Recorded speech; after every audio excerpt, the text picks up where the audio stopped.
Atenção, emissoras da Rede Aurora de Comunicação de todo o Brasil. Ao toque de 5 segundos para o próximo programa. 5, 4, 3, 2,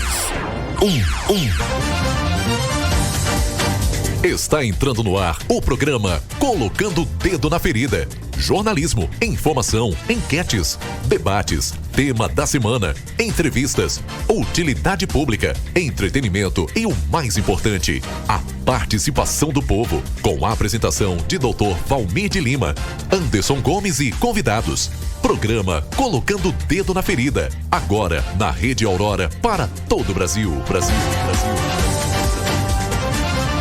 No comando, Dr. Valmir de Lima e Anderson Gomes.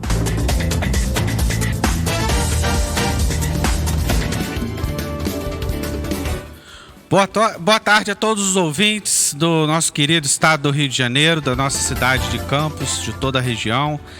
Aos ouvintes também que estão escutando a gente pelo Brasil afora, hein, através da live da Rede Aurora. Boa tarde, Anderson Gomes. Boa tarde, doutor Valmir. Boa tarde, doutor Valmir. Boa tarde, Maicon Maciel. Tudo bem, meu amigo? Um prazer você aqui no Colocando o Dedo na Ferida. Boa tarde, Campos. Boa tarde, meus amigos internautas. Grande Maicon, de volta aí, né, Maicon? Boa tarde, Valmir. Boa tarde, Anderson. Boa tarde a todos que nos acompanham pela Rede Aurora de Comunicação. Mais uma vez aqui, é um prazer estar aqui com vocês, dessa vez com a presença do Anderson, né? Hoje ele veio me prestigiar a minha visita. É verdade. Na última vez ele fugiu de mim, mas hoje ele veio aqui participar com a gente. Aliás, eu vim participar, né? E ele tá aqui participando junto. O operador, vou pedir você só para dar uma olhada na live aí, que os dados estão trocados. Não tá aparecendo a galera aqui com a gente, não. Obrigado, meu amigo. Hoje aqui nós vamos receber, tá programado a gente receber a visita do Bruno Santana, né, Anderson? Isso. Que é um permissionário, ele ainda não chegou, a gente tá aguardando a chegada dele aqui, pra gente poder tá discutindo mais uma vez essa questão do transporte. Vamos também estar falando um pouco da saúde do nosso município, que eu cantei uma pedra no início da semana. Lá no Facebook, eu publiquei no meu Facebook que talvez parasse a emergência do HGG. E ou era verdade ou era fake news. E tivemos aí a possibilidade dessa parada, só que aí parece que deram um jeitinho lá. E graças a Deus, as últimas informações que eu tenho é que não vai parar. Mas assim, as pessoas que trabalham lá, se puder tá dando essa informação pra gente aqui, alguém ligando e dando uma informação mais firme das últimas horas, do que aconteceu lá, seria legal pra gente tá falando pro nosso ouvinte aí. A saúde que tem sido aí nas últimas semanas, né, um calo na gestão da prefeitura, né? Mas um calo que a própria prefeitura provocou, né? Porque nós estamos vivendo aí tempos difíceis. E também o sindicato soltou uma matéria que teve um profissional de saúde, né? Parece que foi, acho que um médico. Isso. Ele tá com tuberculose e parece que afetou mais 9 outros profissionais de saúde.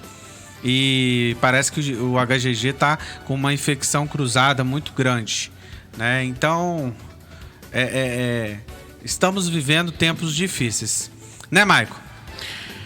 Pois é, né? A prefeitura negou essa questão da tuberculose, desse contágio, mas o sindicato confirma a informação, né?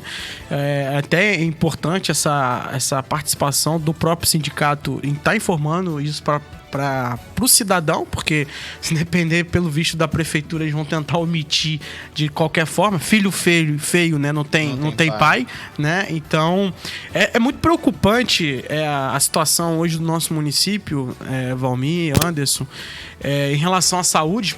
que é um tema muito caro, né, para toda a população, não só de Campos, mas do Brasil todo, né? Acho que assim, é muito engraçado, porque toda a campanha eleitoral, né, isso a gente coloca de 2 em 2 anos, tanto as municipais, tanto as estaduais, as federais, todos os candidatos geralmente falam o quê? A prioridade é saúde e educação. É as duas. E as duas coisas que no nosso país a gente passa por mais dificuldades, né? Chega até a ser irônico isso, né? Você sabe, Michael, que eu tava conversando ontem e a gente já abordou esse assunto aqui no programa. Isso aí que você tá falando. Toda campanha, prioridade: saúde, educação e transporte. A gente pega a saúde, a gente pega a educação, a gente vê o transporte da cidade, um caos. E acaba o seguinte, que os vereadores, que eles que teriam que estar fiscalizando, né? Teriam que estar fazendo visita nos hospitais para ver realmente o que está acontecendo, o que está precisando nas escolas, ter esse contato com o povo. Isso não acontece. A gente tem aí 5 vereadores querendo abrir uma CPI da saúde. São 25 vereadores. A gente tem 5, a gente precisa de 9. E a gente não consegue a assinatura dos 9, entendeu? Porque, infelizmente,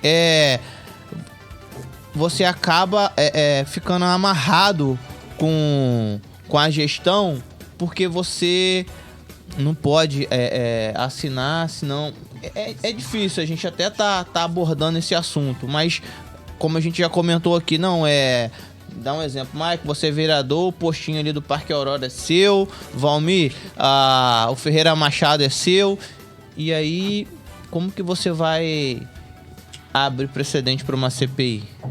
É muito grave, né? Até porque quem depende hoje do Sistema Único de Saúde, o SUS, né, que nos hospitais públicos, geralmente é a população mais carente, né? Porque quem ganha um pouquinho a mais tenta sempre pagar um plano de saúde, apesar de muitas reclamações, até de atendimento também em hospitais particulares aqui da nossa cidade, mas minimamente tem um atendimento. Agora, a população mais carente é dependente do SUS, né? É dependente do Sistema Único de Saúde. E a gente tava até conversando com o Valmir hoje, antes da gente entrar aqui, não dá pra gente falar de saúde pública, de Sistema Único de Saúde, o SUS, sem a gente também colocar num contexto nacional da coisa. Eu tava vindo pra cá, eu tava dando uma lida numa matéria no site do Conselho Nacional de Saúde, né? Ligado ao governo federal, né? É independente, mas é ligado ao governo federal. E agora de agosto, em uma matéria discutindo, inclusive, sobre a emenda constitucional 95. Acho que o pessoal deve lembrar que no governo Temer foi aprovado a emenda constitucional 95 que congela os gastos em saúde e educação por 20 anos. Isso aí. Então não adianta a gente ter que fazer essa análise, que isso também repercute na nossa cidade. Não estou aqui tirando a responsabilidade da prefeitura, sabe, Valmir? A gente estava conversando sobre isso. É claro que a prefeitura tem uma responsabilidade muito grande e a gente percebe que ainda falta um compromisso de verdade da atual gestão municipal em relação à saúde pública. Mas a gente não pode fazer esse debate com o mínimo de seriedade se a gente não falar desse congelamento de gasto nacional. Será que os recursos do SUS que vêm para nossa cidade, como é que eles estão? Será que estão vindo como era antes? Será que... Assim, eu tendo a acreditar que tá diminuindo, porque se você tá congelando o gasto, você tá fazendo corte, o que acontece? Tá vindo menos dinheiro. Essa semana também houve um corte também, nas verbas da educação das universidades federais. Foi noticiado isso, entendeu? Sim. Que houve um corte. O que acontece também em relação à saúde é o seguinte, Michael. Você tem um Plano Nacional de Atenção Básica. Então, a nossa Prefeitura de Campos, por ter o royalty, seria uma coisa que deveria ser bom, mas que infelizmente para nossa cidade está virando um mal maior. Acaba que a prefeitura ela abre mão de vários recursos, porque você tem que montar o projeto, manda, e o governo federal manda o dinheiro. Então a prefeitura ela não monta projeto, ela não manda para justamente esse dinheiro do governo federal, uma boa parte não vir para os programas. E não prestar conta. Isso, por quê? Porque aí ela pode pegar o dinheiro do royalty... Que não precisa prestar conta só para a Câmara Municipal. Isso aí, acaba fazendo, entre aspas, né, para poder não prestar conta. Essa é a grande manobra. E quem fica prejudicado com isso? É a população. É o que a gente fala aqui das estratégias de saúde da família. A gente tem uma capacidade de ter aí 5 vezes aquilo que tem. Porque lá nos governos passados tiveram um problema com a estratégia, aí o governo Rosinha sacramentou a acabar com a estratégia, e o governo atual também simplesmente não está nem aí para a estratégia. Então funciona com umas equipes pequenininhas, onde a gente poderia estar funcionando com a estratégia no todo o município, e a gente não ter o problema que tem hoje dentro do Ferreira e dentro do HGG. Porque se você tivesse com as estratégias funcionando e os postos de saúde com médico, dentista, enfermeiro, a farmacinha fazendo preventivo, fazendo exame de sangue, os exames menores, simplesmente a gente não teria esse tumulto que tem hoje dentro dos grandes hospitais, que servem, na verdade, para alta complexidade, e acabam que estão tendo que atender tudo. Muitas das vezes coisas simples, né, resolve mais o problema do que coisas faraônicas, né? Às vezes são atitudes simples, como atendimento familiar, a prevenção, né? A educação, né, em relação à saúde, né? Que você pode trabalhar nas escolas, pode trabalhar nas comunidades, né? Rurais, também no centro urbano, e isso peca, porque às vezes a gente tem que sempre entender que essas coisas são baratas. E às vezes o pessoal quer o mais caro, porque o mais caro tem outros interesses por trás, né? Então, assim, é muito preocupante esse tema de saúde, né? A gente vive no estado hoje, no estado do Rio de Janeiro, que mais fecha leito de UTI no Brasil, né? E o governador parece não estar muito preocupado em relação a isso. A gente não vê, bem, pelas redes sociais dele falando muito sobre isso. Então, assim, é uma população que cresce, não está diminuindo, cresce pouco, mas cresce.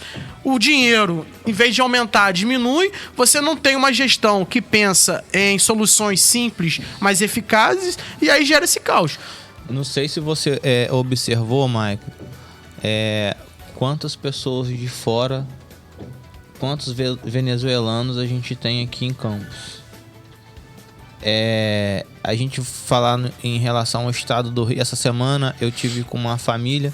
Eles vieram se eu não me engano, foram 19 para Campos. E eles falaram que hoje já tem aqui quase 230.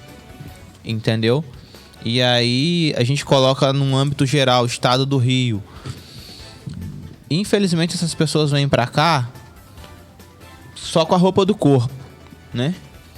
Então a gente já tem a população do 500 estado, mil habitantes hoje na cidade de Campos. A gente já tem a população da cidade, a gente ainda recebe pessoas de fora, e a tendência seria o quê? A gente ter uma estrutura para estar acolhendo não só os munícipes, como as pessoas que vêm de fora. Mas infelizmente a saúde de Campos hoje ela não suporta isso. Hoje a gente tem um Ferreira Machado que ele atende Campos e região. Então é um hospital que ele está sempre superlotado. Como o Valmir já colocou aqui em outras vezes, a gente tem aqui os postinhos de saúde para o primeiro atendimento que não funciona, entendeu? Postinho de atendimento que ele... Às vezes você passa, não tem o básico. Bruno chegando aí, boa tarde, Bruno. Ô, Bruno, tudo bem, meu amigo? Prazer tê-lo aqui com a gente. Boa tarde, tudo bem? Então fica complicado. Mas só pra... Acho que a gente vai fechar um pouco esse tema, mas só para adoçar essa discussão, para a gente ter uma ideia de quanto de dinheiro que essa cidade, só com o recurso dos royalties, né, a gente teve e perdeu o dinheiro. Ninguém sabe para onde foi, ninguém viu, né? Ontem eu estava numa palestra na UF, aqui em Campos, que um professor Gustavo, do Departamento de Geografia, né? Ele fez uma pesquisa, fez justamente esse levantamento, né? O que são as cidades do petróleo, né? Em questão de DH, em desenvolvimento humano, né? Em questão de recursos que foram capitaneados por essas cidades, né? Daqui da região, principalmente norte fluminense. E Campos, em 20 anos... ele conseguiu fazer esse levantamento, arrecadou cerca de um pouco mais, né? 25 bilhões de reais. É muito 25 dinheiro. bilhões e os quebrados, né? Que agora não vou lembrar. Mas vamos arredondar para baixo, inclusive. 25 bilhões de reais em 20 anos. Pense só no que a gente poderia ter com 25 bilhões de reais em 20 anos. A gente sempre dá um exemplo aqui dos últimos 30 anos. Então, ou seja, você está dando exemplo dos últimos 20 anos. 20. Ou seja, você coloca mais 10 anos aí, gente, eu sempre bato nessa tecla. Isso só de royalties, tirando IPTU, tirando tudo o resto, só royalties. Nós éramos para ser a menininha dos olhos do Brasil.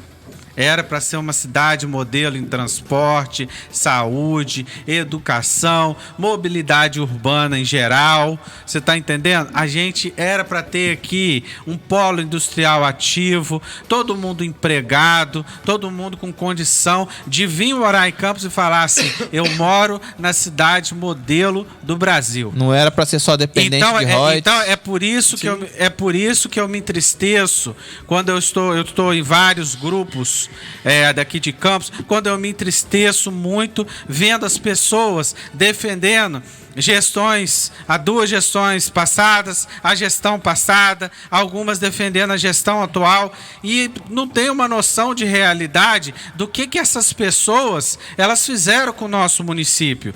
Do que essas pessoas sucatearam o nosso município. Hoje o nosso município é um município que está morrendo, gente.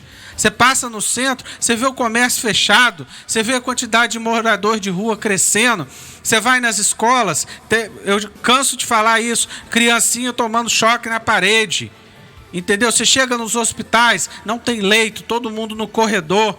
Você vai pegar um transporte, é o caos que a gente está vivendo, que o Bruno daqui a pouco vai entrar falando do transporte pra gente. Então, gente, parem de olhar para o próprio umbigo, parem de falar, eu vou com esse, eu vou com aquele, porque vai me dar isso. Não, eu vou com esse ou eu vou com aquele, porque ele tem um projeto para mudar a cidade de Campos. Ele tem um projeto para consertar a cidade de Campos. É isso que a gente tem que se conscientizar e fazer. É isso que a gente precisa fazer. Bruno? Só rapidinho, inclusive, Almir, só para a gente fechar, uma das conclusões da pesquisa do professor Gustavo foi justamente isso. Campos é uma cidade hoje em processo de falência. Porque a nossa produção petrolífica diminuiu na bacia, a produção da bacia de Santos com pré-sal aumentou, a nossa diminuiu, ou seja, passou esse período de todo aquele dinheiro que entrava e o que foi feito na cidade, né? O povo continua pobre no sentido de que a renda média da cidade é a população ganhando um salário mínimo ou até menos que um salário mínimo, então a população empobrecida. De trabalho autônomo, você vê o crescimento de trabalho autônomo, né? Que aumentou pela falta do emprego da CLT. E foi que eu falei aqui nos programas atrás e repito, o meu medo é Campos ir para UTI, porque Campos não tem nem UTI. Não sei se vai ter vaga na UTI para Campos, entendeu? Bruno, boa tarde, é um prazer tê-lo aqui conosco.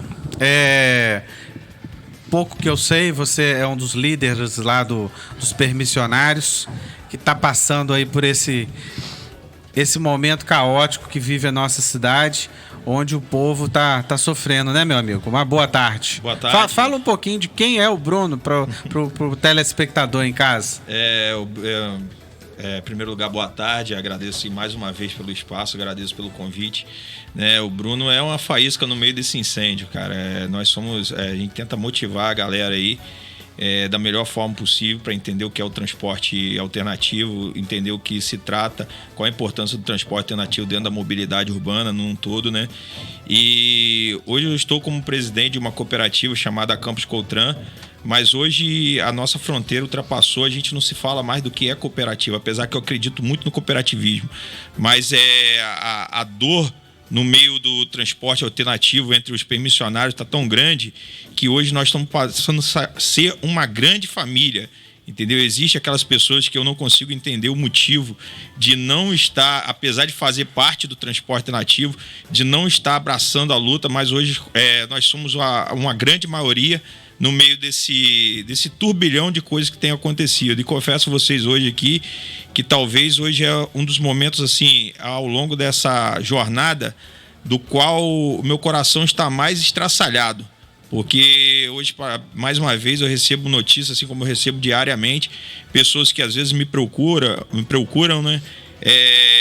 Esperando ouvir de mim algo que possa realmente mudar a vida deles e dar coragem para continuar seguindo, né? Então hoje eu recebi uma mensagem muito triste de um amigo, mais um amigo que está desistindo de trabalhar no transporte nativo. Esse amigo, ele comprou um micro-ônibus 0 km, deu uma entrada, ou seja, tirou o dinheiro da sua família, deu uma entrada de mais de 50 mil em um carro. Exatamente o que eu falei aqui lá atrás. Deu uma entrada aí de mais de 50 mil no carro, pagando uma prestação de 5.100, tudo para cumprir à risca o que o município exigiu. E hoje ele está entregando o carro, tá se desfazendo do carro.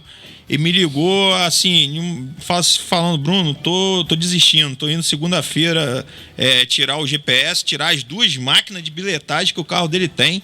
Então essa narrativa que se propaga por aí, falando que o problema desse sistema está caótico, é a questão de bilhetagem, não é a verdade. Eu trago números, eu trago provas para qualquer um aqui agora. Então eu sou esse cara que está em meio a muitos outros aí, estamos lutando, né?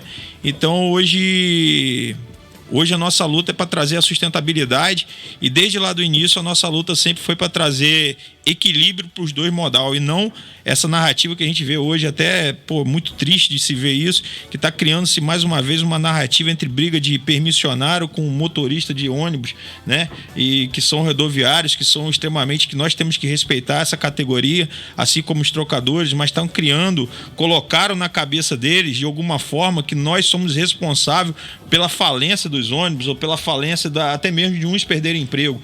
Então eles, no ponto de protegerem o serviço deles, estão criando uma barreira até mesmo contra a gente, e o meu papel hoje aqui é de desmistificar isso, é tirar isso da cabeça deles, tirar essa ideologia e de uma vez por toda mostrar que o sistema, quando se fala de mobilidade urbana, ele tem que acontecer com harmonia entre os modal que atuam no sistema, para que essa mobilidade urbana venha a ser bom para o usuário final. E não é o que está acontecendo. Ô Bruno, nessas 2 últimas semanas, depois daquele problema que teve no terminal ali na 28 de março, parece que tudo foi resolvido depois daquela conversa que vocês tiveram lá com o presidente do MTT. Parece que ficou tudo resolvido. A prefeitura, ela passa que está tudo resolvido, que vocês chegaram em um acordo e que está tudo bom para os 2 lados. É isso mesmo? Não é isso que acontece. Essa manifestação aconteceu dia 30, no qual fizemos uma reunião com o presidente do MTT. E sabe o que acontece, meu amigo? Isso corta o meu coração. A maldade intelectual que há por trás disso, e o poder que as pessoas têm de usar a grande mídia para vender mentira.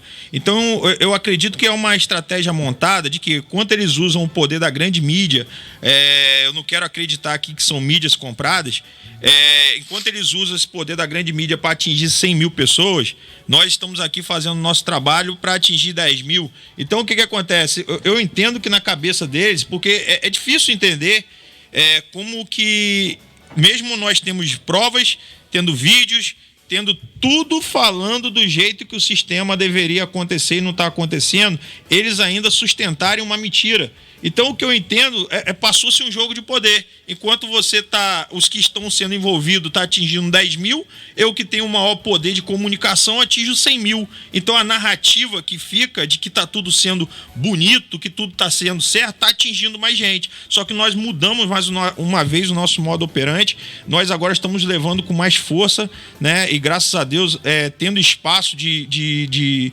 mídias, né? De rádios, como aqui a Rede Aurora, sempre nos dá a oportunidade de falar a verdade. E nós estamos conseguindo mudar esse quadro, cara. Porque na verdade não é o que está acontecendo. Nós estamos sofrendo. Nós trouxemos aqui já a doutora Poliana Lázara, né? Que conversou aqui com a gente. Já convidamos, inclusive, o senhor Felipe Quintanilha para poder vir, só que por questões de agenda ele não conseguiu ainda vir no nosso programa.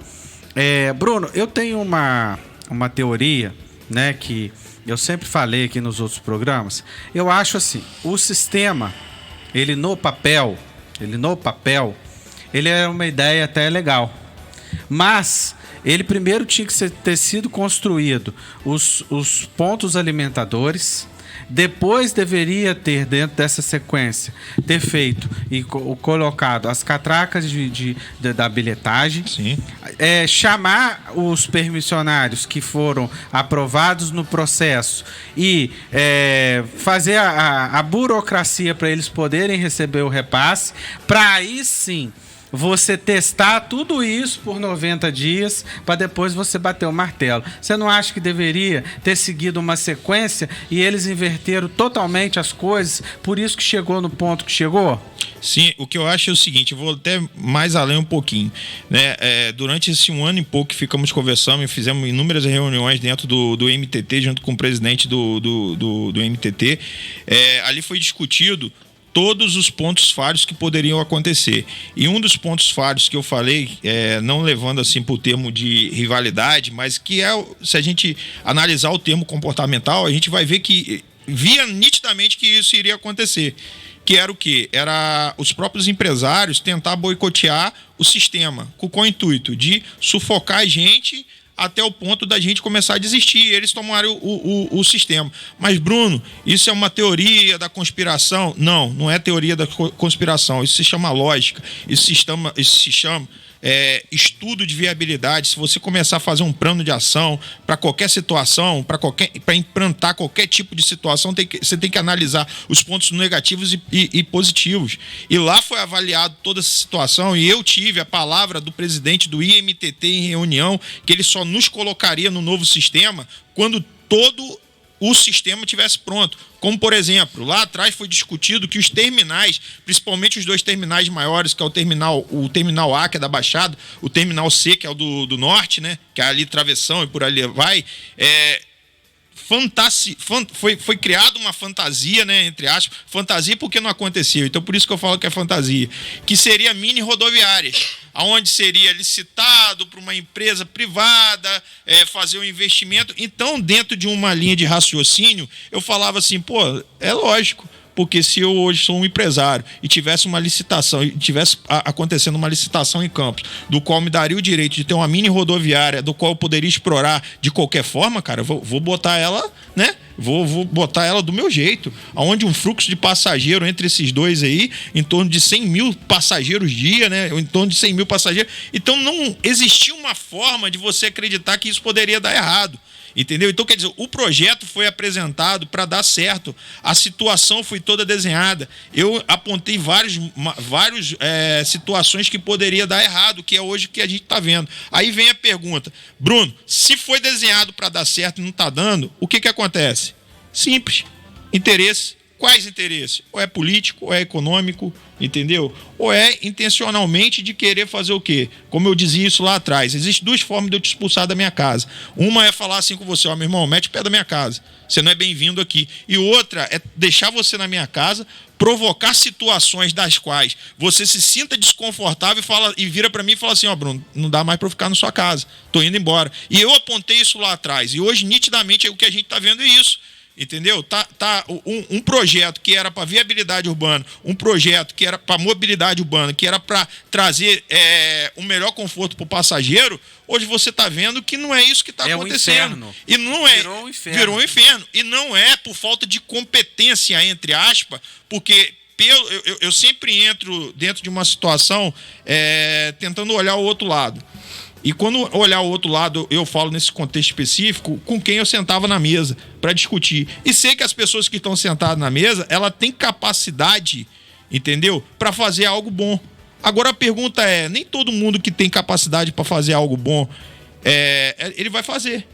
Por causa de quê? Por causa de interesse. Ô Bruno, então não foi respeitado, se eu não me engano, o artigo 49, né? Que vocês, nesse processo de transição, vocês teriam ter a continuidade do trabalho, vocês não precisariam ficar o tempo inteiro que vocês ficaram parados, Acho que o artigo, se eu não me engano, é o artigo 49. É o artigo 49 da Lei 8867, que é a lei que foi aprovada em dezembro agora de 2018, que é do novo sistema de transporte tronco-alimentador. Entende-se que ali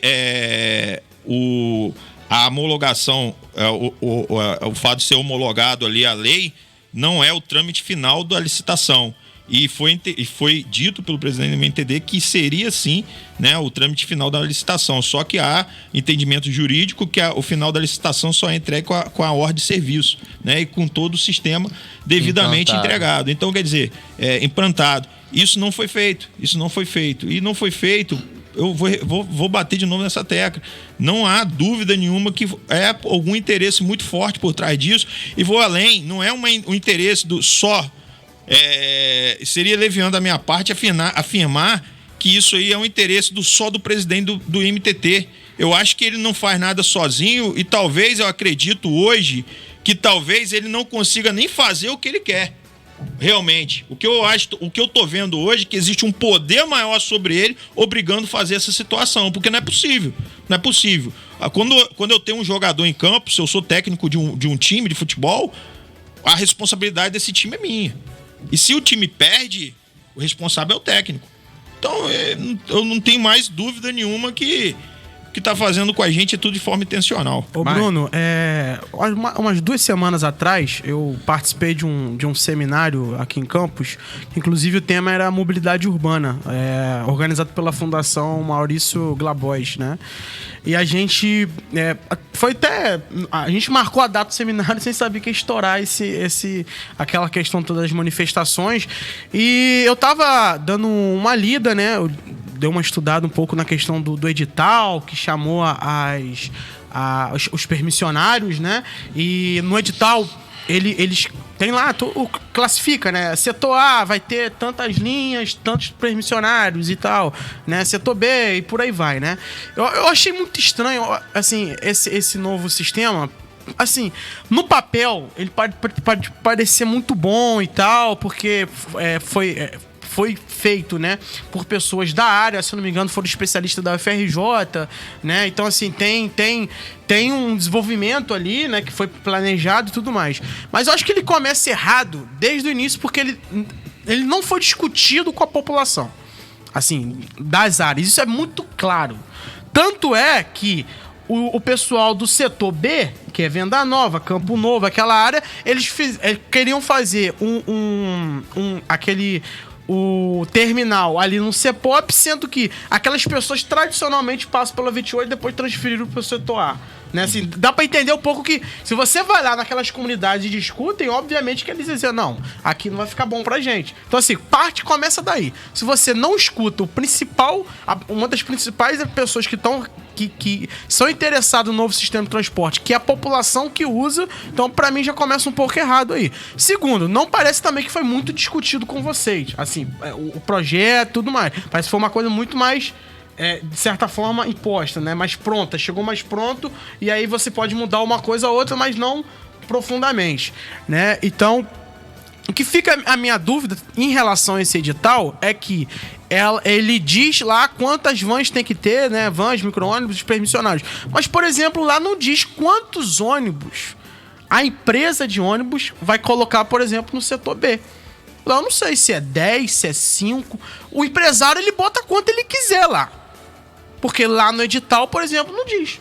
Eu não posso falar assim, não, aqui nessa linha aqui, fazendo o terminal centro, tem que ter 5 ônibus, que é o que tá lá. Por exemplo, lá eu achei isso um pouco vago, porque o empresário bota quanto que ele quer.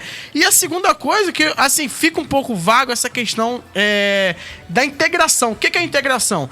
Por exemplo, eu descer lá no terminal do setor A, se eu quiser ir lá pra travessão, tem um outro ônibus. Isso ainda também não vi. Não, com certeza. Aí eu vou falar com você. Teve até um problema, né, Bruno, em relação a essa questão de ônibus. Se eu não me engano, foi em Ururaí que houve o problema lá da situação de um permissionário. De um permissionário com um fiscal armado. Isso. Foi, acho que... Ô, Bruno, segura só um cadinho aí, que eu quero dar um abraço pro pessoal e já tem gente fazendo pergunta para você, porque você já vai respondendo. Quero dar um abraço pro André, está sempre ligado aí hoje. Ele diz aqui que Campos hoje tem fama de cidade acabada, cidade abandonada.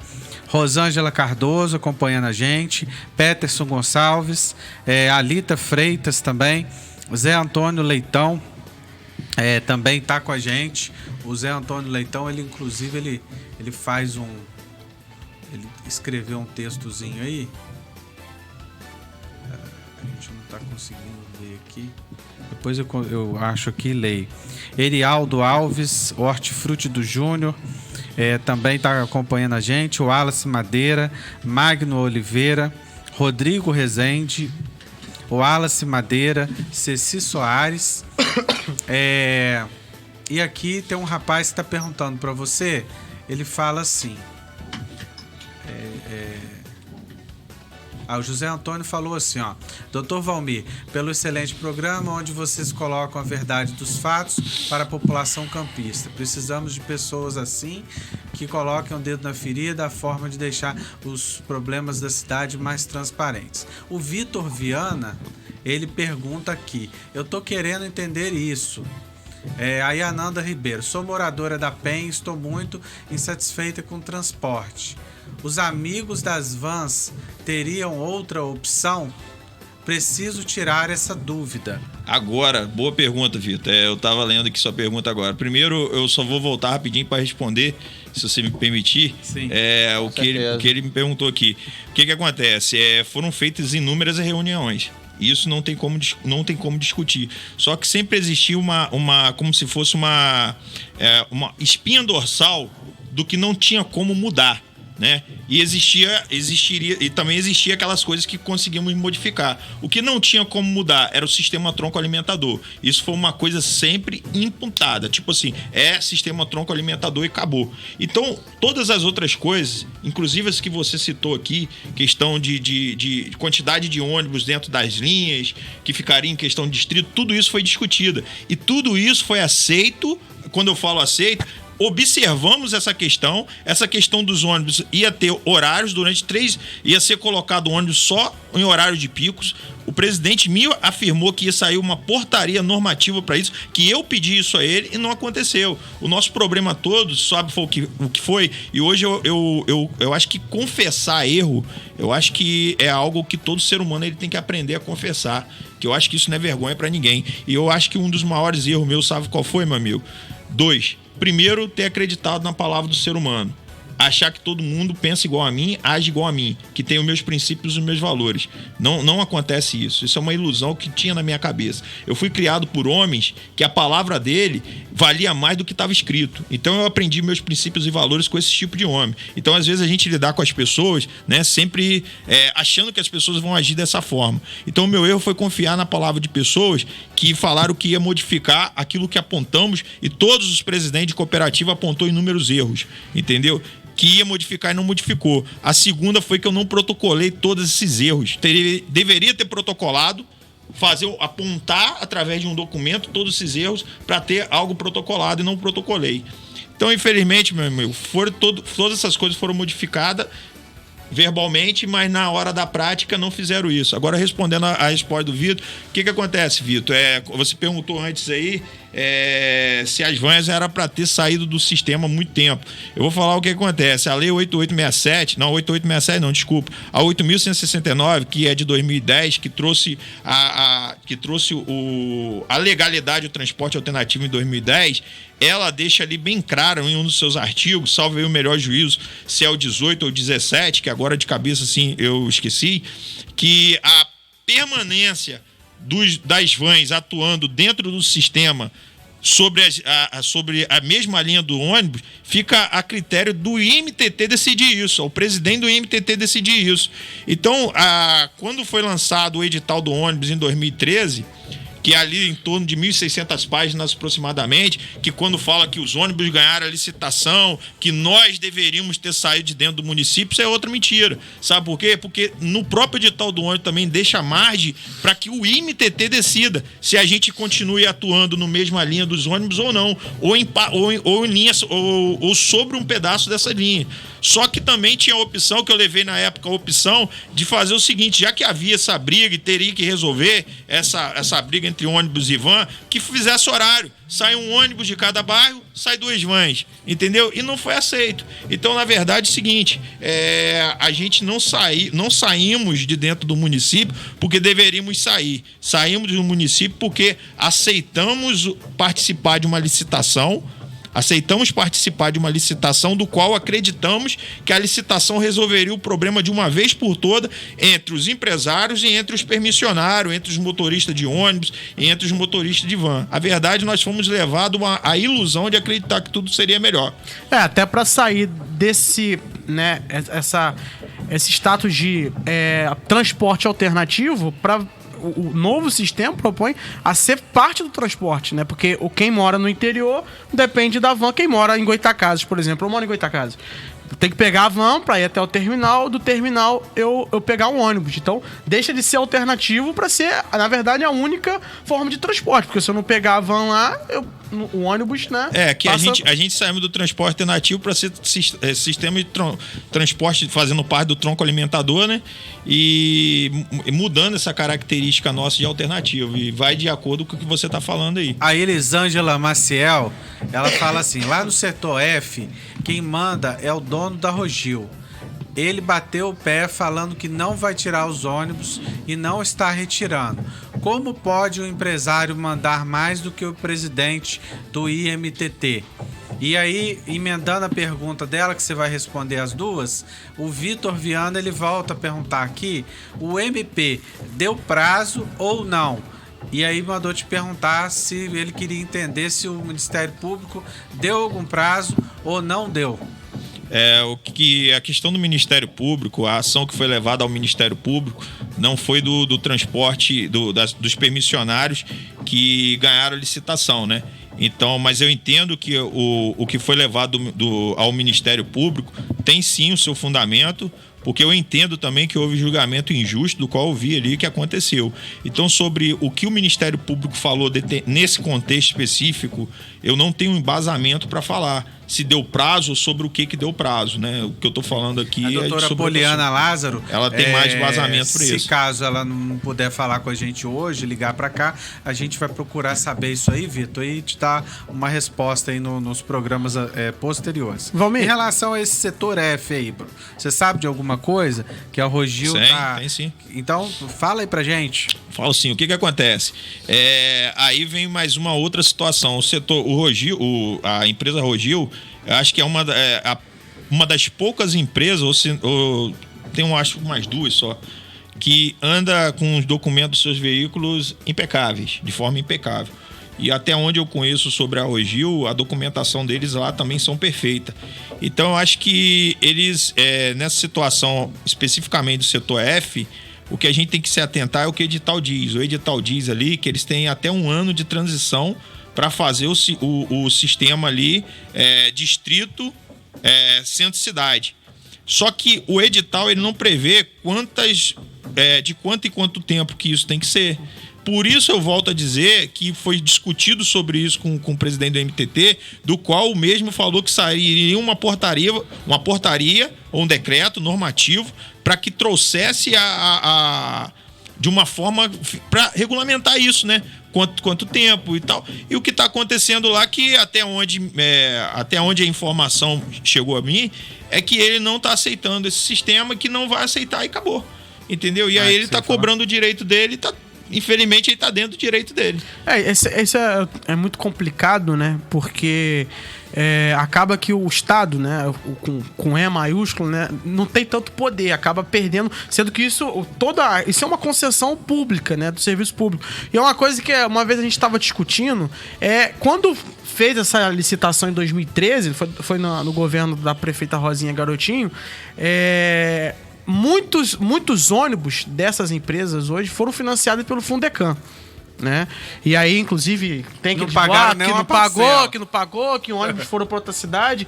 E aí volta aquela discussão, né? No meio desse caos, não teria sido melhor, naquele período, a prefeitura, no lugar de comprar ônibus para dar, né, de presentear praticamente os empresários, não ter montado uma empresa municipal de transporte É isso que eu da defendo própria também. prefeitura, porque é o seguinte, contrata o motorista, contrata o cobrador, você cobra uma passagem para cobrir os custos, né, de uma empresa, como deve ser, né, justa, uma coisa justa, né? Que tenho certeza que todo mundo que trabalha vai pagar a passagem bem, se tiver tranquilo. E uma prefeitura que é lotado de DAS e RPA. E aí você resolveu, por exemplo, aquele cidadão lá de... de Rio Preto, coitado, que tem ônibus 1, 2 vezes por dia só, que não tem transporte pra ele. Por quê? Porque o empresário não quer botar lá porque acha que vai dar prejuízo.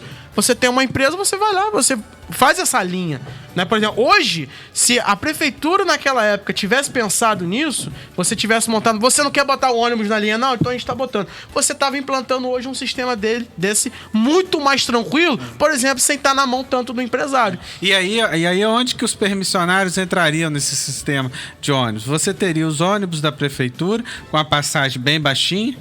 Justa, né? Justo. Seria combinado com os permissionários um preço justo também. E a diferença a prefeitura poderia repassar com o próprio dinheiro que arrecadasse do sistema fazer a manutenção dela. Você resolveria o problema do transporte de campos. Eu também penso uma coisa simples. Forma. Porque eu acho que simples, né? eu acho que o problema do transporte de campos não se resolve simplesmente por interesse. Boa vontade. Interesse econômico. Boa vontade. Interesse econômico. É boa vontade, sabe por quê? É simples, cara. Infelizmente, a nossa cidade, a gente sempre escuta essas narrativas, né? Esses discursos populacionistas de que, primeiro lugar é a população, é o cidadão.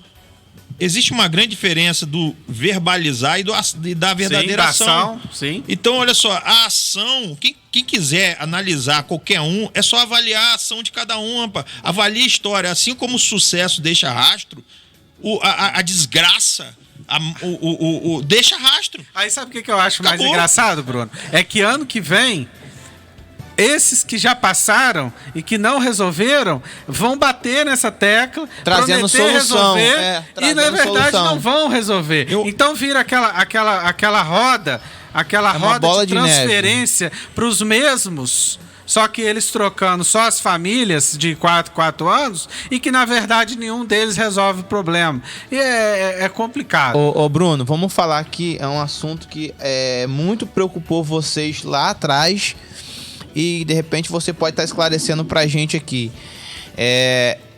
Uns dizem que outros dizem que não. Qual o termo a ser usado? Repasse, a prefeitura vai repassar para vocês? Como vai ser essa situação? Porque eu conversando com alguns permissionários, eles me falavam: Anderson, o prefeito tá falando aí que não tem verba, que não tem dinheiro para saúde, não tem dinheiro para aquilo. Eles vão pagar a gente? É uma boa pergunta. Vou te falar uma coisa, cara. Mais uma vez a gente vê aquela velha situação da velha política populacionista, né? Então falar uma situação, querer encher o ouvido da população é muito fácil. Só que quando traz isso para a prática, ou quando traz isso para a prática, não é que não falta dinheiro. Eu vou bater de novo. Falta gestão. Falta gestão, falta interesse. É simples. Vontade. Se alguém falar para mim que o campo tá quebrado, pelo amor de Deus, vai no portal da transparência, cara, que por mais que eu não acredito que ali esteja 100% transparente, é só você pegar e avaliar toda a situação ali. Números é frio, cara. O orçamento é o que entra e o que sai. É simplesmente aí você começar a observar para onde que tá saindo, ou quanto que tá saindo para onde. Aí você vai ver se Campos tem dinheiro ou não. Então, para mim, o que falta é interesse. Sempre houve a falta de interesse pela população. Essa falta de interesse é tão grande que, em relação a esse negócio do Anda Campos, né? Eu tava vendo uma entrevista do Felipe Quintanilha, né? Isso. E ele falando assim: não, porque agora o pessoal do Anda Campos vai sentar com o Rio Card para conversar sobre a integração. Eu falei, cara, eles não tinham pensado nisso antes, porque quantos trabalhadores precisam do Rio Card? Ou seja, se o Rio Card não tivesse procurado, quem depende do Rio Card ia ficar a ver navios, a ver ônibus passando, porque não ia poder pegar. Assim, eles nem sequer propõem assim, não, a gente já tinha sentado com eles pra conversar. Não, o Rio Card veio procurar a gente. Um negócio assim, amador, cara. Não é minha responsabilidade. Quem quiser vir, vem. Quem não quiser, não vem. Ô, Bruno, eu até peço perdão aí se eu estiver falando besteira, se eu tiver... Mas o que eu percebo é o seguinte: que no decorrer desse processo, a gente sabe que às vezes isso acontece, mas pra mim tá demais. No decorrer desse processo, o processo do transporte, ele vem acontecendo teria que acontecer de forma horizontal, né? E aí, vai acontecendo situações que eles não tinham pensado lá atrás. E aí vai ajustando, como essa questão do Rio Card, entendeu? E como outras situações. Poxa, você vê... eu conversei com 2 advogados, eles leram o edital e falaram, cara, o edital tá bem feito, tá amarrado.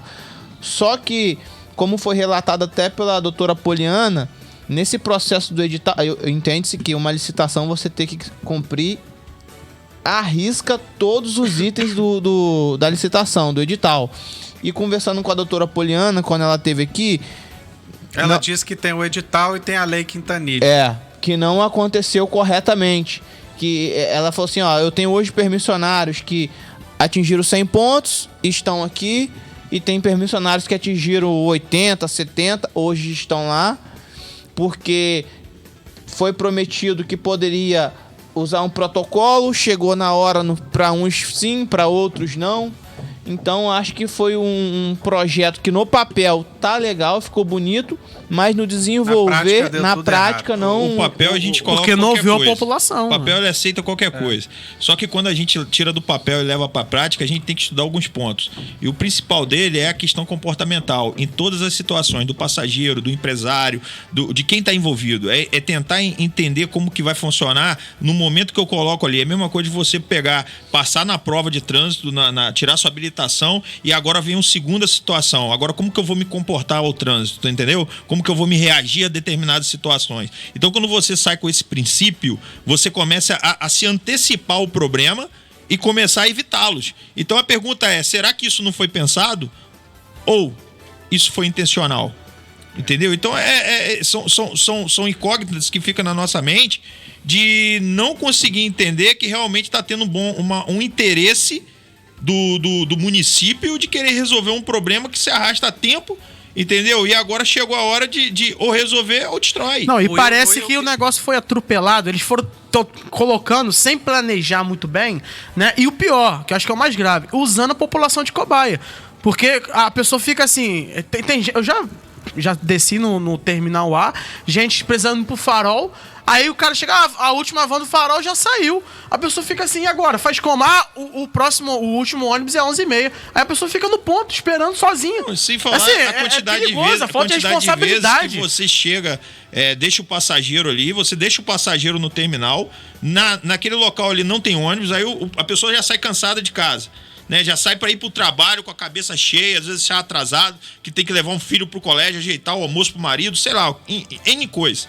Então o que acontece? Você chega no terminal, você põe a van, chega no terminal ali, não tem um ônibus.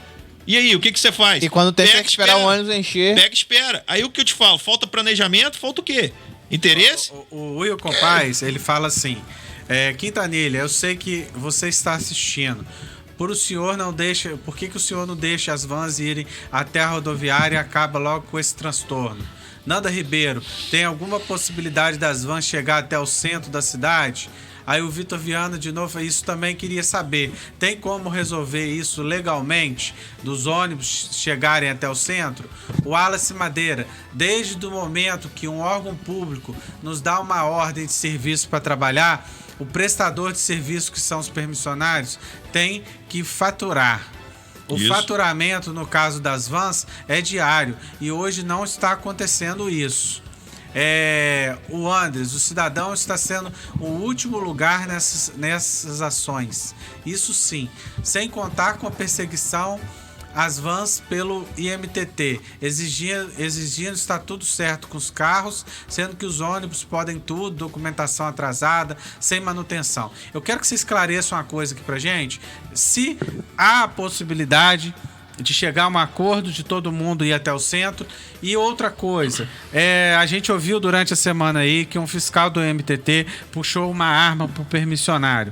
Isso aí realmente aconteceu, isso foi, se você sabe como que aconteceu, o porquê que aconteceu, você tá explicando isso aí pro nosso telespectador. Perfeito. No dia 7 agora de agosto, né, no mês passado, tivemos na Câmara dos Vereadores e levamos uma pauta para os vereadores analisar referente à nossa situação. Uma delas era, uma das coisas que estava na nossa pauta era o seguinte, que nós viéssemos a voltar a trabalhar, tendo em vista que naquele momento nós não estávamos trabalhando. A segunda é que viéssemos voltar a trabalhar com sustentabilidade, ou seja, tirasse os ônibus e deixava a gente atuar no nosso serviço. E uma terceira é que enquanto o sistema não tivesse totalmente pronto, que deixasse, a gente ia até o centro da rodoviária, até o centro da cidade e deixar os passageiros na rodoviária.